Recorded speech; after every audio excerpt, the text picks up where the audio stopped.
It's a trade relationship that's grown 300-fold over the past half-century. The European Union-China relationship today accounts for nearly 30% of global commerce.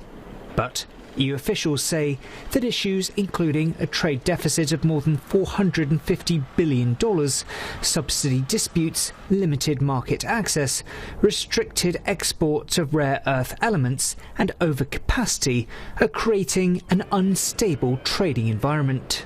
European Commission spokesperson Olaf Gill says the upcoming summit is an opportunity to raise these concerns.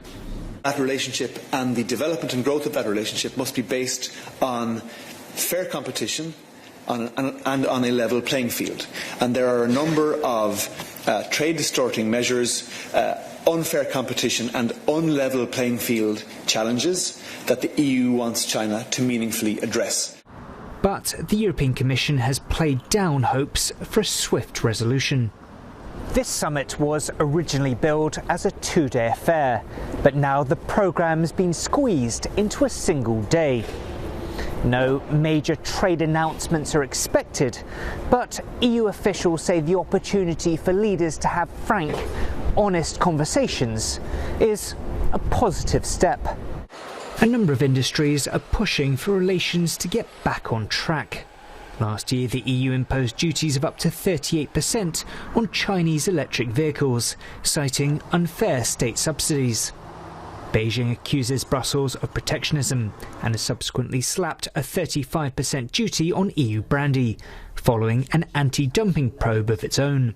China imports roughly $1.6 billion of cognac from Europe each year. But Pauline Bastidon, Director of Trade and Economic Affairs at Spirits Europe, says exports have roughly halved from October to May, due in large part to this measure.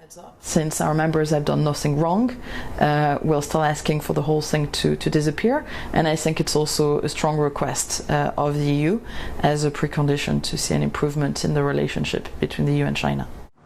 Geopolitics will also be on the summit agenda, with the EU looking to persuade Beijing to distance itself from Russia over its war in Ukraine. EU officials say the two sides don't see eye to eye on a number of issues, but environmental policy is an area where common ground can be found. Chairman of the Belgian-Chinese Chamber of Commerce, Bernard de Witt, says it's a key area for collaboration.